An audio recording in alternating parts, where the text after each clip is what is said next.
السلام علیکم ورحمۃ اللہ وبرکاتہ۔ سورج گرہن۔ سورج یا چاند گرہن کے وقت کیا کرنا چاہیے، آئیے جانیں اور بطور صدقہ جاریہ احباب کو مطلع کریں۔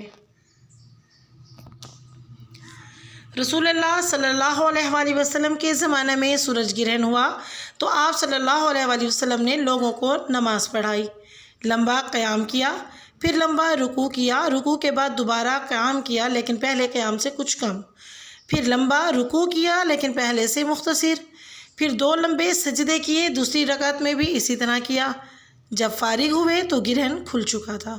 خطبہ دیا، اللہ کی حمد و ثنا کے بعد فرمایا، سورج اور چاند اللہ کی نشانیاں ہیں، کسی کی موت و حیات سے گرہن نہیں لگتا۔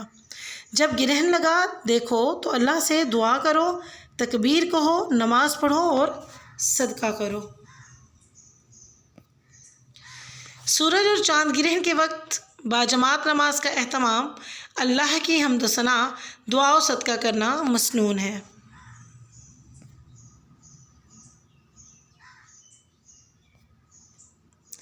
نماز کا طریقہ، یہ 2 رکعت پر مشتمل نماز ہے جس میں لمبا قیام کیا جائے، سورۃ الفاتحہ کے بعد لمبی قرأت کریں، اس کے بعد لمبا رکوع کریں، رکوع سے کھڑے ہو کر پہلے قیام سے تھوڑا کم دوبارہ قیام کریں اور قرأت کریں، دوبارہ لمبا رکوع کریں جو پہلے رکوع سے تھوڑا کم ہو، اس کے بعد مسنون طریقے سے 2 لمبے سجدے کریں، اسی طرح دوسری رکعت میں بھی مکمل کریں۔